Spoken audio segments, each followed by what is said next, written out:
یکی از تفاوت‌های اصلی انسان با سایر موجودات وجود هوششه. هوش انسان رو معمولاً با IQ اندازه‌گیری می‌کنن، ولی IQ توانایی سنجش عمق و تنوع و دامنه توانایی‌های مغز ما رو به صورت کامل نداره. در واقع هوش ما ترکیبی از میزان خلاقیت، قدرت حافظه و توانایی یادگیری ماست. حالا سوال اینه که ما توی چند سالگیمون باهوش‌تریم. توی چند سال اول زندگیمون مغز ما به شدت سریع رشد میکنه، جوری که هر ثانیه 1,000,000 اتصال عصبی جدید توی مغزمون شکل میگیره و نسبت به محیطی که توش قرار میگیریم و چیزایی که یاد میگیریم، بعضی از اتصالات عصبیمون تقویت میشه و بعضیاشون هم حذف میشه. وقتی که وارد دوران کودکی میشیم، قسمتایی که مربوط به یادگیری زبان هست توی مغزمون خیلی فعالتر میشن و میتونیم خیلی راحت زبان مادریمون رو یاد بگیریم. ولی در عوض چون قشر جلوی مغزمون کامل رشد نکرده، توی کارهایی که نیاز به استراتژی داره ضعیف‌تر هستیم.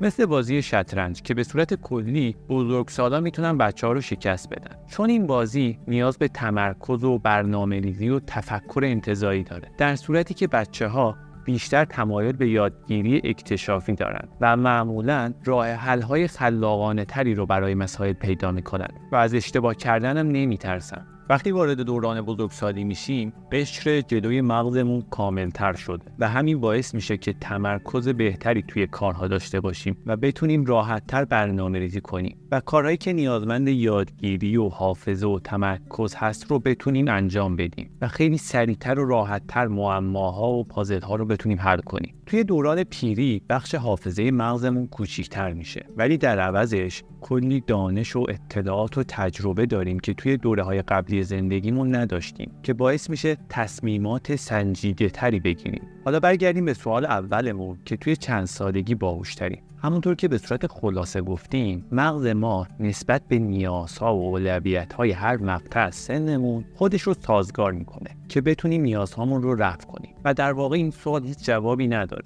و در هر سنی مغز ما یک سری نقاط قوت و ضعف خودش رو داره. مرسی که تا آخر ویدیو همراهمون بودید.